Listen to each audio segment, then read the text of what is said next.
Dalam video kali ini saya akan membahas tentang perjalanan spiritual saya. Dan saya mohon untuk menonton videonya ini full ya, nggak sepotong-sepotong, nggak setengah-setengah. Agar nanti informasi yang saya sampaikan juga utuh, nggak sepotong-sepotong, nggak setengah-setengah. Dan saya ucapkan selamat datang di channel YouTube Batas Dimensi.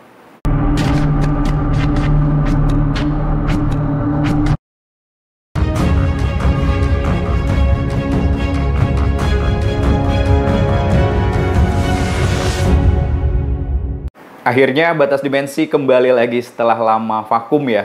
Dan udah banyak banget sih yang nanyain kenapa belum upload video lagi. Ya alasannya karena satu dan lain hal. Dan dalam video saya kali ini saya akan membahas tentang perjalanan spiritual saya di ujungnya Pulau Jawa. Ya bisa dibilang salah satu tempat paling angker di tanah Jawa. Dan ada juga yang bilang salah satu istana jin di Pulau Jawa. Yaitu perjalanan spiritual saya ke Alas Purwo, Banyuwangi. Oke, ini sebenarnya dimulai dari perjalanan saya ke Gunung Kawi ya. Nanti akan saya bahas videonya khusus tentang Gunung Kawi. Jadi ini ada kaitannya, jadi saya melaksanakan perjalanan atau melakukan perjalanan itu kurang lebih sekitar 10 hari ya. Dengan total perjalanan juga di kendaraan. Saya beranjak atau berangkat dari tempat tinggal saya di daerah Tangerang Selatan, kemudian menuju Gunung Kawi. Dan setelah dari Gunung Kawi ini saya lanjut perjalanan saya ke Banyuwangi. Tujuan saya yaitu Alas Purwo. Sebelum saya berangkat ke Alas Purwo, jadi ini saya ke makamnya Eyang Jugo dan Eyang Iman Sujono ya di Gunung Kawi. Kemudian saya melakukan komunikasi batin, bertanya, Eyang atau Mbah, saya mau melakukan perjalanan ke Banyuwangi, ke Alas Purwo setelah dari sini. Nah, kira-kira bagaimana? Dalam komunikasi batin saya, di situ saya membahas atau berkomunikasi atau minta izin sih ya, minta restu. Dan ini agak unik ya, dalam perjalanan saya, itu ongkos saya udah pas-pasan. Tiket pulang dari Banyuwangi ke daerah Tangerang Selatan sih udah saya beli. Tapi uang di dompet saya itu tinggal 20.000. Jadi saya nggak ngerti nanti di Alas Purwo bagaimana. Dan ini juga saya nggak tahu. Jadi di Banyuwangi itu saya nggak tahu mau ketemu siapa. Nanti ke Alas Purwonya bagaimana. Naik kendaraan apa, lokasinya jauh apa enggak, saya nggak ngerti. Jadi dari turun travel, itu nanti turunnya di mana juga saya nggak ngerti. Karena sama sekali, ini pertama kali saya ke Alas Purwo Banyuwangi, dan sama sekali saya nggak ngerti. Jadi, dalam komunikasi batin saya di Gunung Kawi, itu dibilangnya gini, tenang aja, saya restuin, tenang aja, nanti saya temenin. Nah, bahasa nanti saya temeninnya ini yang saya juga agak, ini maksudnya apa ya gitu. Nah, saya nggak ngerti. Tapi akhirnya saya melakukan perjalanan, start itu dari Kepanjen.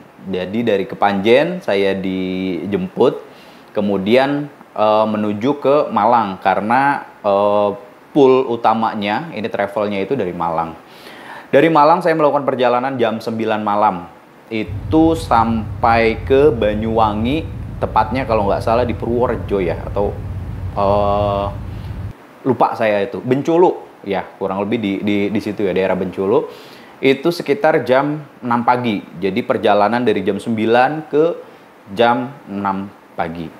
Di sini mulai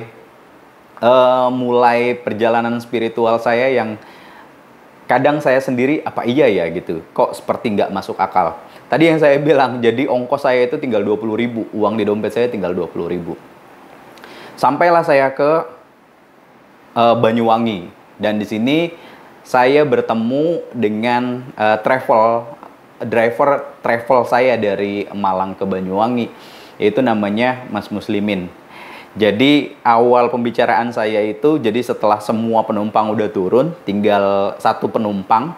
Jadi ada saya, satu penumpang lain, dan juga si drivernya ini, si Mas Muslimin. Setelah udah pada turun, tinggal beberapa jam lagi perjalanan, saya pindah duduk ke dekat driver. Disitulah mulai ngobrol-ngobrol saya mulai ditanya asalnya dari mana dan tujuannya mau kemana. Saya bilang saya dari Tangerang Selatan, kemudian saya mau ke Banyuwangi. Ditanya, Mas, Banyuwanginya mana? Saya mau ke Alas Purwo. Singkat cerita, ini Mas Muslimin baik banget ya. Jadi awal dari turun travel, saya disuruh ke rumahnya. Mas, mampir aja ke rumah saya. Jadi pagi-pagi saya udah ke rumahnya. Kemudian di situ saya dikasih sarapan, dikasih kopi, yang ngopi-ngopi dulu. Kemudian istirahat sebentar karena melakukan perjalanan yang lumayan panjang dan lumayan lama, itu hampir semalaman. Nggak tidur nih, drivernya nggak tidur. Si Mas Muslimin nggak tidur. Nah, kemudian perbincangan kita di pagi hari, ngopi-ngopi, sarapan. Nah, kata Mas Muslimin, yaudah Mas, nanti bareng saya aja ke Alas Purwo-nya. Nah, sebelum ke Alas Purwo, Mas Muslimin ini menghubungi si Mas Hasim, yang teman dekatnya, teman akrabnya si Mas Muslimin ini. Ya, singkat cerita, kita berangkat nih, jemput dulu ke rumahnya, ke Mas Hasim. Kemudian kita bertiga menuju Alas Purwo. Jadi kurang lebih dari rumahnya Mas Muslimin ini ke Alas Purwo itu kurang lebih mungkin sejam lebih, hampir 2 jam lah. Hari ini kita perjalanan ke Alas Purwo dan saya baru pertama kali ke Alas Purwo. Kali ini saya nggak sendiri, ini ada Gus Muslimin dan juga ada Gus Hasim. Jadi setelah jemput Mas Hasim, kemudian kita berangkat bertiga. Perjalanan yang pertama kali ini kita menuju ke makamnya Mbah Dowo. Jadi dalam perjalanan itu, karena Mas Hasim ini udah dulunya sering ya ke Alas Purwo. Jadi kita berangkat bersama orang yang memang sudah pernah ke Alas Purwo. Nah, di sini saya berpikir sebenarnya, apakah ini yang dimaksud dengan ditemenin gitu ya? Pesannya dari Mbah Kawi yang juga ini, apakah ini yang dimaksud ditemenin dalam perjalanan?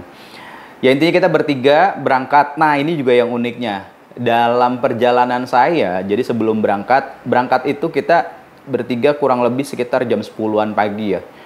Jam 10-an pagi, dan sebelum antara jam 9-an lah, jam 9-an tiba-tiba ada yang transfer ke rekening saya. Dan nominalnya ini cukup, walaupun nggak banyak tapi cukup untuk saya di situ. Alhamdulillah lah. Akhirnya saya ngambil duit dulu, ngambil ongkos, kemudian bisa makan lah di situ. Artinya punya uang jajan, dikasih sangu lah bahasanya. Oke, saya lanjut perjalanan ini ke makam Mbah Dowo. Jadi dari pertigaan, yang pertigaan ada warung situ, ke makamnya Mbah Dowo itu lumayan jauh ya.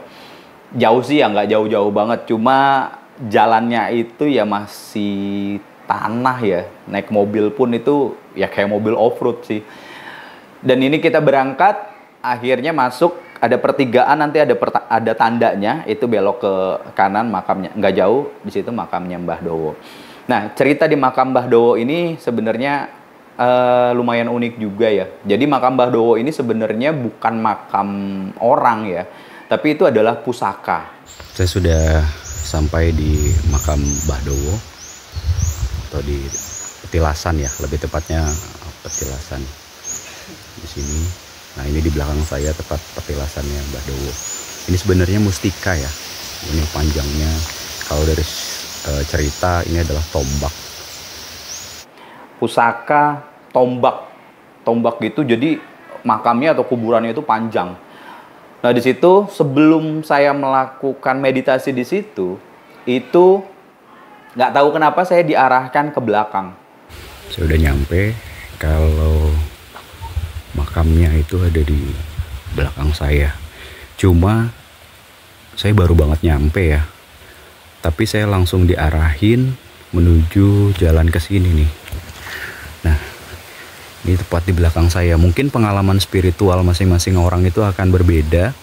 Tapi tepat di belakang saya ini, tadi baru sampai, saya disuruh ke sini dulu, kula nuwun dulu, izin dulunya ke sini. Jadi tadi saya sempat kirim doa, izin untuk bisa ke makam Mbah Dowo.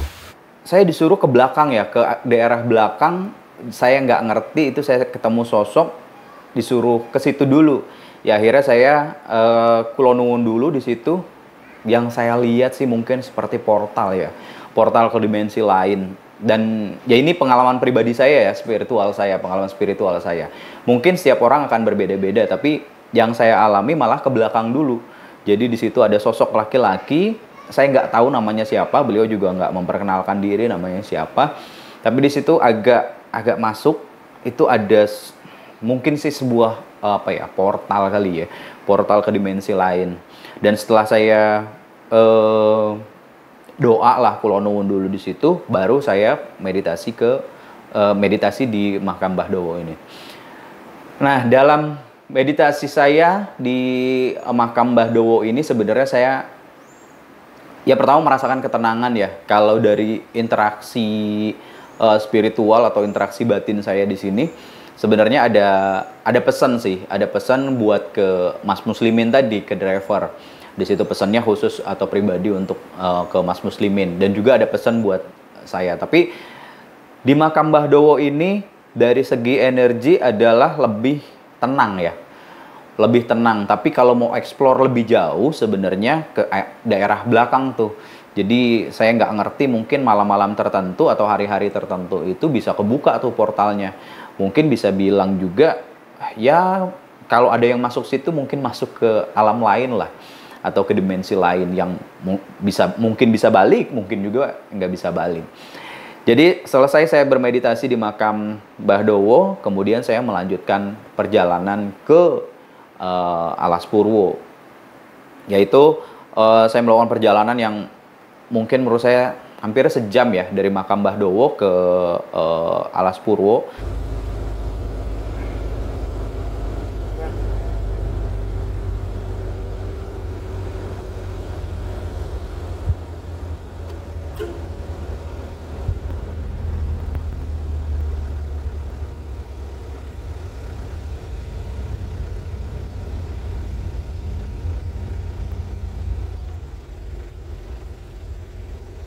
Tepat di belakang saya ini pintu masuk Alas Purwo ya, hutan Alas Purwo di Banyuwangi.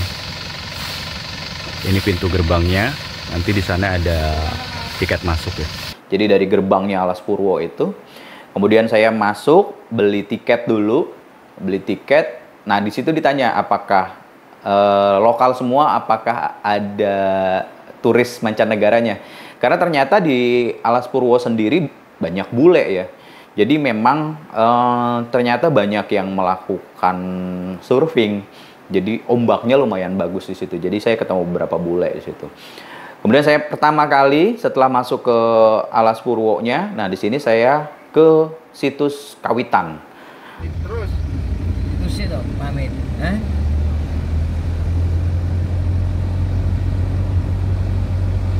Terus dibenakno, Gus. Ya lu susah. Ndi? Ya kan.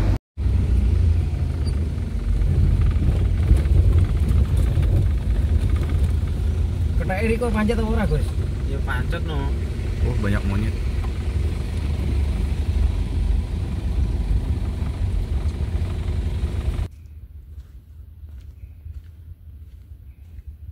Saat ini saya berada di situs Kawitan Alas Purwo. Ya, ini dari tampak depannya ya. Suasana di sini enak banget. Masih asri banget di tengah hutan. Masih banyak pohonan ya. Dan juga sini masih banyak monyet liar ya. Nah, nanti kita akan bermeditasi di dalam. Ke situ dulu, saya meditasi dulu, ketemu sama penjaganya. Kemudian saya melakukan meditasi di dalam situs Kawitan ini. Nah, di sini sebenarnya pertemuan pertama kali saya. Jadi ketika saya bermeditasi di situs Kawitan ini, saya ketemu sosok perempuan cantik. Ini perempuan cantik. Mungkin saya bilang cantik banget ya.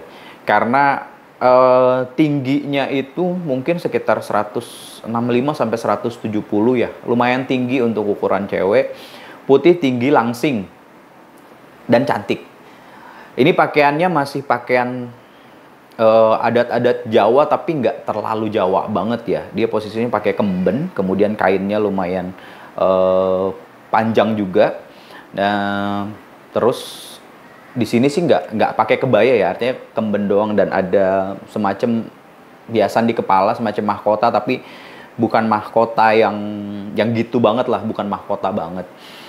Nah, saya ketemu, kemudian sebenarnya saya cari-cari ya, saya sebenarnya nggak tahu awalnya itu siapa. Nah, setelah saya cari-cari ternyata kalau dari informasi yang saya dapat atau dari internet itu ada namanya Putri Gayatri. Nanti mungkin teman-teman di sini bisa mencari informasi ya Putri Gayatri itu siapa dan kenapa ada di Alas Purwo. Nah, setelah saya komunikasi ketemu dengan sosok Putri ini, nah saya bertanya, saya ingin ketemu dengan penunggunya Alas Purwo. Nah, kemudian nggak lama ini datang sosok, tiba-tiba ada duduk aja di depan saya. Posisinya gemuk. Orangnya gemuk, karena posisinya duduk ya. Kalau tadi Putri sih posisinya berdiri, dia nggak duduk.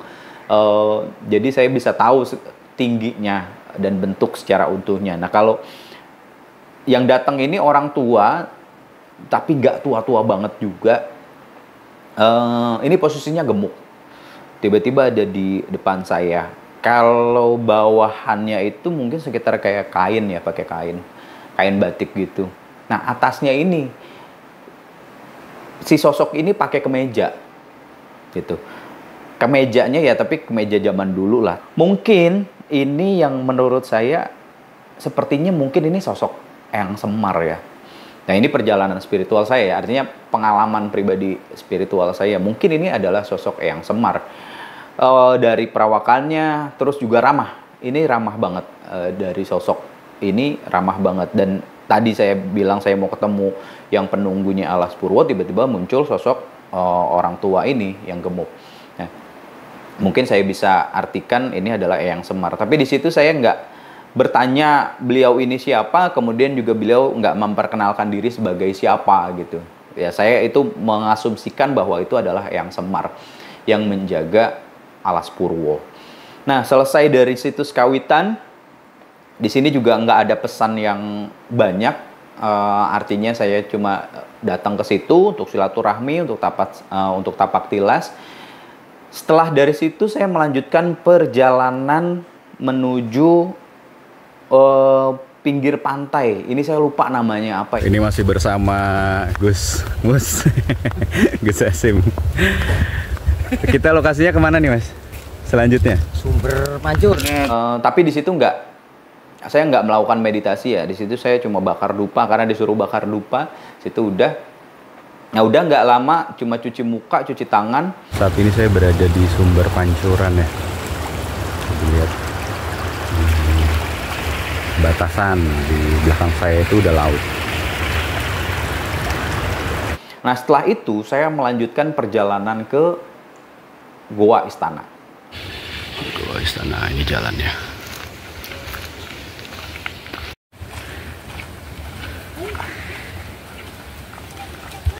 Jadi dari Goa Istana, dari tadi tempat parkiran mobil, jadi mobil itu masuk ke dalam, ada parkirannya, jadi kita jalan lagi menuju Goa Istana. Nah, perjalanan dari parkiran mobil menuju Goa Istana ini lumayan ya, mungkin sekitar 45 menit lah jalan kaki, karena nggak bisa diakses kendaraan. Sekarang kita menuju ke Goa Istana. Ini perjalanannya lumayan ya. Jadi masuk dulu ke dalam, tadi ada perbatasannya itu. Ini sekarang menuju ke dalam. Dan itu jadi masuk ke dalam hutan. Yang menemukan atau merasakan atmosfer hutan, jadi pohon-pohon besar, kemudian di situ ya pohon lebat lah, banyak pohon bambu juga. Perjalanan ini dalam batin saya atau dalam mata batin saya melihat ada sosok macan kumbang. Tapi dia ini nggak selalu ngikutin ya, jadi ketika saya jalan gitu, kadang dia lewat depan tapi sampingnya gitu ya, nggak memotong jalan, tapi sampingnya. Ya begitu terus, tapi nggak terlalu sering, beberapa kali saya melihat dan habis itu hilang. Sampailah kami di Goa Istana, jadi dari bawah itu masih naik tangga ke atas. Ya goa yang nggak terlalu besar-besar banget ya.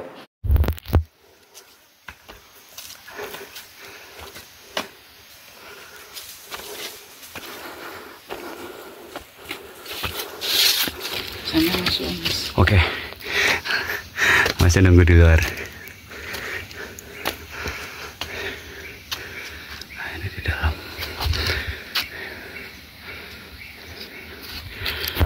Jadi memang ke arah sana itu udah kelihatan laut ya. Jadi masuk kemudian udah kelihatan laut. Saya masuk ke dalam goanya, masuk gini terus dia agak belok ke kiri yang nggak terlalu jauh juga sih. Dalamnya itu udah gelap banget. Kondisi goa pada umumnya, cahaya matahari juga nggak terlalu banyak masuk, cuma sampai di depan pintu goanya atau mulut goanya. Nah, dalam goa istana ini saya melakukan meditasi juga dan ketemu, awalnya ini saya ketemu sosok naga ya. Jadi kepala naga muncul dari belakangnya. Jadi kalau posisi saya depan gini, nah depannya itu masih ada ruang atau jalan mungkin ke dalam lagi ya, saya nggak paham.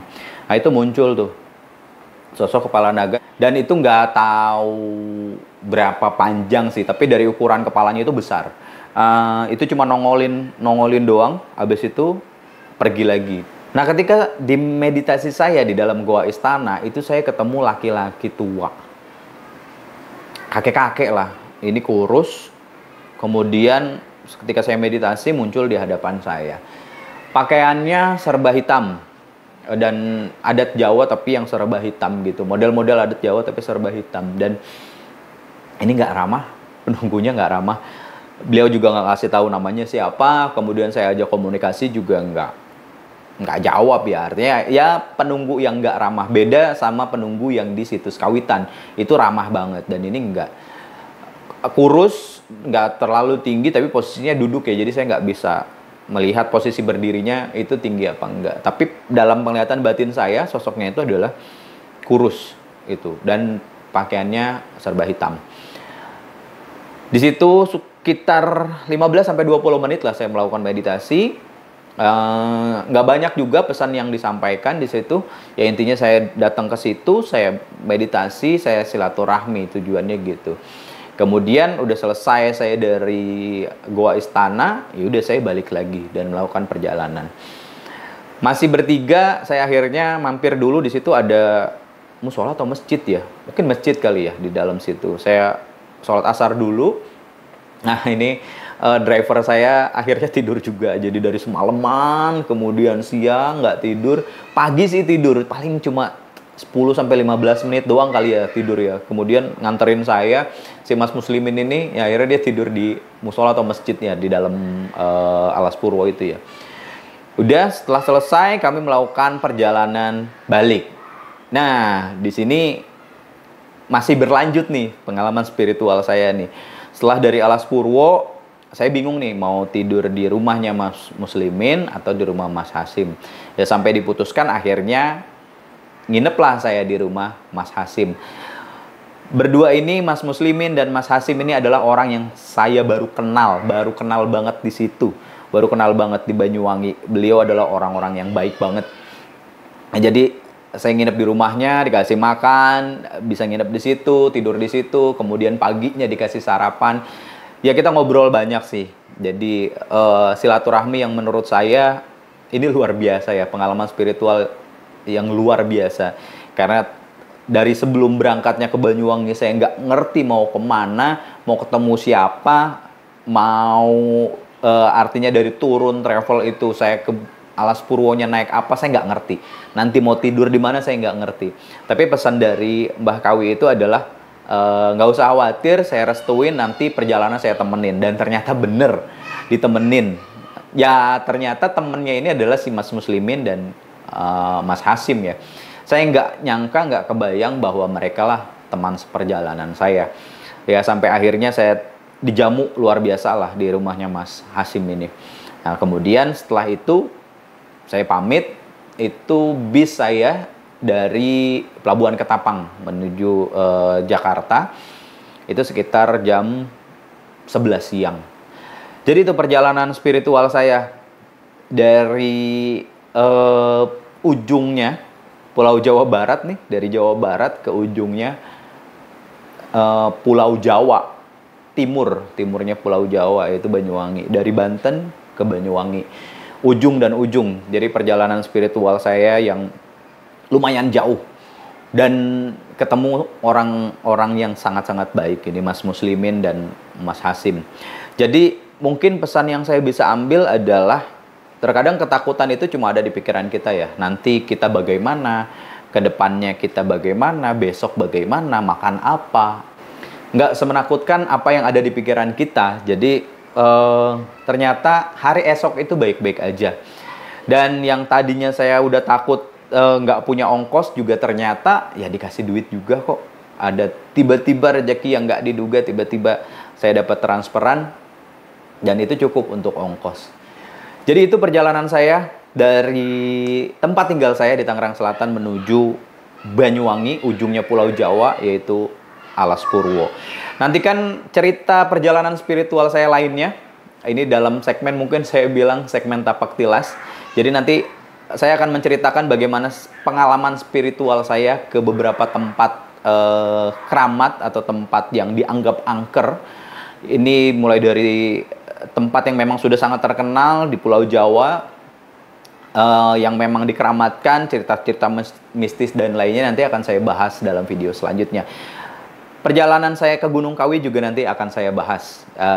Bener nggak sih sebenarnya Gunung Kawi itu ada tumbal atau pesugihan, atau seperti apa sih sebenarnya kejadian sebenarnya atau cerita sebenarnya di Gunung Kawi, mitos-mitos apa sih sebenarnya? Nah, nanti akan saya buat video di video selanjutnya.